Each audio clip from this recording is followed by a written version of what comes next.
បាទសូមស្វាគមន៍សម្រាប់ការចូលមកកាន់នៅមេរៀនបន្ទាប់ទាក់ទងទៅនឹងការប្រើប្រាស់កម្មវិធី Microsoft Word បាទអញ្ចឹងនេះគឺជាវីដេអូបន្ទាប់ទាក់ទងទៅនឹងការប្រើប្រាស់ជាមួយនឹង Dropcap បាទតើ Dropcap គេប្រើដើម្បីធ្វើអីអ្នកនាងណាតើអ្វីទៅជា Dropcap បាទអញ្ចឹង Dropcap គឺជាបញ្ជាមួយដែលគេប្រើសម្រាប់ធ្វើឲ្យអក្សរធំឬក៏អក្សរមួយតួឬក៏អក្សរមួយពាក្យបាទមានកម្ពស់ស្មើនឹងប្រមាណបន្ទាត់នៃអក្សរតូចឬក៏អក្សរធម្មតាឬយើងនិយាយថាគេអក្សរធំមួយនៅដើមល្បះអញ្ចឹងទៅបាទអញ្ចឹងវិធីសាស្ត្រនៃការធ្វើណានេះណាជាដំបូងណាត្រូវមានអត្ថបទជាមុនសិនមកណានេះណាហើយបន្តទៀតយើងធ្វើការជ្រើសរើសតួអក្សរមួយតួឬក៏ប្រមាណក៏បានណានេះណាបើតែបើសិនជាយើងអត់បានជ្រើសរើសឬបាន select ទេណានេះណាគឺវានឹងអូតូយកមួយតែម្ដងប៉ុន្តែបើសិនយើង select យើងអាចយកជាមួយពាក្យប៉ុន្តែជាធម្មតាគេច្រើនតែប្រើមួយតួអក្សរហ្នឹងទៅបាទពេលច្រើនគេប្រើទៅលើបើសិនយើង select ពេលច្រើនគេប្រើទៅលើអក្សរខ្មែរណានេះណាបាទបាទអញ្ចឹងនៅក្នុងកន្លែងនេះគឺអ្នកនេះត្រូវមានអត្ថបទហើយអ្នកនេះចុចនៅក្នុងកន្លែង insert tab មកនៅលើ ribbon ណាអ្នកនេះណាបាទហើយបន្តទៀតយើងធ្វើការចុចនៅ drop cap បាទដែលស្ថិតនៅក្នុង text group បាទហើយអ្នកនេះអាចធ្វើការកំណត់នៅក្នុងលក្ខខណ្ឌផ្សេងៗទៀតគឺ drop cap option ហ្នឹងទៅបាទហើយយើងចុច OK មកយើងនឹងបានលទ្ធផលបាទតោះឥឡូវយើងទៅមើលពីរបៀបនៃការធ្វើទាំងអស់គ្នាបាទដំបូងគឺអ្នកនេះត្រូវមានអត្ថបទសិនបាទអត្ថបទបន្តថាឥឡូវអត្ថបទរបស់ខ្ញុំនេះគឺជាទម្រង់នៃparagraph អ្នកនេះណាប៉ុន្តែវាជា paragraph រៀងខ្លីៗអញ្ចឹងខ្ញុំធ្វើការបញ្ចូលគ្នាទៅជា paragraph មួយមើលឃើញស្អាតអញ្ចឹងខ្ញុំធ្វើការបដូរនេះសិនណាអ្នកនេះទៅនឹងការផ្លាស់ប្ដូរពុម្ពអក្សរលឿនអ្នកនេះណាឧទាហរណ៍ថាឥឡូវខ្ញុំចង់បានជាទម្រង់ពុម្ពអក្សរបែបនេះអញ្ចឹងដើម្បីបានទម្រង់ពុម្ពអក្សរបែបនេះលឿនអ្នកនេះមិនចាំបាច់ទៅធ្វើការបដូរពុម្ពអក្សរនៅកន្លែងនេះទេ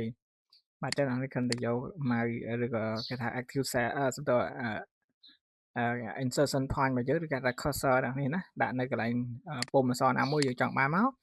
អ្នកនេះចុចឲ្យកន្លែងពាក្យថា format painter កន្លែងនេះណាបាទ format painter មកឬក៏អ្នកនេះអាចចុច Alt បូកនឹង Control បូកនឹងអក្សរ C ណានេះហើយយើងចុច Alt បូកនឹង Control បូកនឹងអក្សរ V ទៅវានឹង paste ទៅលើកន្លែងណាមួយដែលយើងចង់បានដែរគេតែឥឡូវខ្ញុំចូលកន្លែងនេះមកខ្ញុំចុចម៉ៅលឿនជាងនេះណាបាទអញ្ចឹងខ្ញុំអូស select មកគឺយើងនឹងបានពុម្ពអក្សរដូចគ្នាបាទអញ្ចឹងខ្ញុំធ្វើការបញ្ចូលទៅជាទម្រង់នៃកថាខណ្ឌមួយបានរៀងច្រើនតិចអ្នកនេះណាព្រោះដោយសារបើសិនជាកថាខណ្ឌរៀងខ្លីអ្នកនេះដាក់ទៅមើលទៅអត់ឃើញស្អាតទេអ្នកនេះណាបាទអញ្ចឹងនៅក្នុងការប្រើប្រាស់ drop cap ហ្នឹងគឺអ្នកនេះមិនមែនត្រឹមប្រើបានតែភាសាអង់គ្លេសអ្នកនេះណាយើងខ្មែរក៏បានភាសាផ្សេងទៀតក៏បានអ្នកនេះណាបាទអញ្ចឹងយើងអាចប្រើប្រាស់ជាមួយនឹង drop cap បានដូចគ្នាបាទអញ្ចឹងខ្ញុំមាន2កថាខណ្ឌបាទខ្ញុំធ្វើការ alignment ហ្នឹងគឺខ្ញុំតម្រឹមសងខាងឲ្យស្មើស្អាតជាងអ្នកនេះណាបាទអូខេតាឥឡូវនៅក្នុងកន្លែងនេះគឺខ្ញុំអត់បាន select ទេណាខ្ញុំអត់បាន select ទៅលើតួអក្សរ F នៅខាងដើមទេខ្ញុំគ្រាន់តែដាក់ insertion point ទៅក្នុងកន្លែងណាមួយនៃកថាខណ្ឌទី1មកបាទខ្ញុំចូលក្នុងកន្លែងពាក្យថា insert បាទខ្ញុំទៅរកកន្លែងពាក្យថា drop cap បាទអ្នក drop cap ណាបាទនៅក្នុងកន្លែងនេះមាន drop មាន in margin អ្នកនេះណាបើយើងយកពាក្យថា drop គឺវាស្ថិតនៅក្នុងគេហៅថាស្ថិតនៅក្នុងកន្លែងសិលការងាររបស់យើងអ្នកនេះណាវានៅក្នុងអត្ថបទរបស់យើងទៅ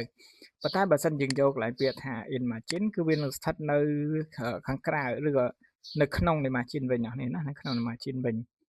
បាទអញ្ចឹងនៅក្នុងកន្លែងនេះគឺខ្ញុំអាចធ្វើការកំណត់លក្ខខណ្ឌបែបនេះដើម្បីស្រាប់បាទនេះគឺយើងចុចមកគឺវាស្រាប់អូតូអញ្ចឹងមិនថាបន្ទាប់ពីអក្សរធំមកគឺមាន3បន្ទាត់នៃអក្សរតូចអញ្ចឹងទៅបាទអញ្ចឹងឬក៏យើងចង់ទៅធម្មតាវិញណាយើងអាចចុចកន្លែងនេះមកយើងយកកន្លែងណាទៅធម្មតាវិញបាទទម្រង់មួយទៀតគឺយើងអាចធ្វើការកំណត់លក្ខខណ្ឌផ្សេងទៀតបាទអ្នកនេះខ្ញុំភ្លេចប្រាប់អញ្ចឹងនៅក្នុងកន្លែងនេះបើសិនក្នុងករណីដែលយើងធ្វើការ select ទាំងអស់ចេះណានេះគឺវាអត់សូវស្អាតនេះណាយើងមើលទៅអត់សូវស្អាតបាទអញ្ចឹងពេលច្រើនគេយកតែមួយតួអក្សរនេះណាបើយើង select បើយើង select វានឹងចេញទាំងអស់តែបើយើងអត់ select គឺវាយកតែមួយតួអក្សរទេបាទអញ្ចឹងខ្ញុំចូលទៅក្នុងកន្លែង drop cap option ដើម្បីធ្វើការកំណត់លក្ខខណ្ឌផ្សេងៗទៀតអញ្ចឹងទៅ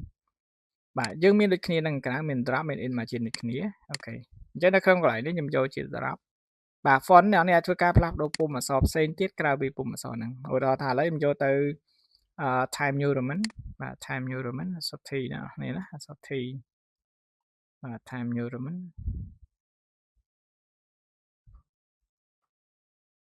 គេនេះ Time New Roman ណាបាទអញ្ចឹងខ្ញុំអាចធ្វើការផ្លាស់ប្ដូរទៅជាពុម្ពអក្សរ Time New Roman បន្តមកទៀតអ្នកនេះកន្លែងគេដាក់ថា line to drop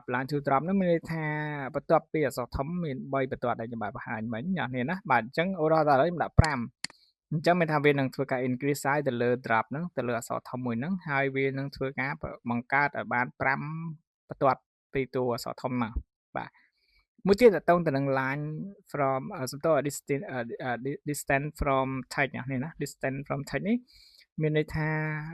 គម្លាតបាទគម្លាតពីអក្សរធំមួយនេះមកអត្ថបទរបស់យើងឥឡូវខ្ញុំដាក់0សិនអ្នកនេះណាបាទអូខេអញ្ចឹងវាដូរទៅជា Times New Roman បាទអញ្ចឹងយើងមាន5បន្ទាត់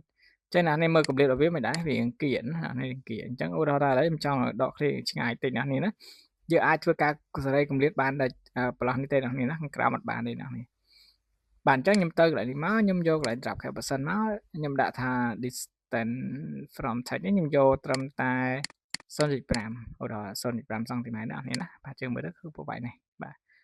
នេះគឺជារបៀបនៃការប្រើប្រាស់ជាមួយនឹង drop cap បាទអ្នកនេះអាចធ្វើការដូរវាទៅជាមួយធម្មតានៅក្នុងកន្លែងនេះក៏បានឬក៏អ្នកនេះនៅក្រៅនេះណាក៏ចុចមកយើងចុចណានមកធម្មតាវិញបាទអញ្ចឹង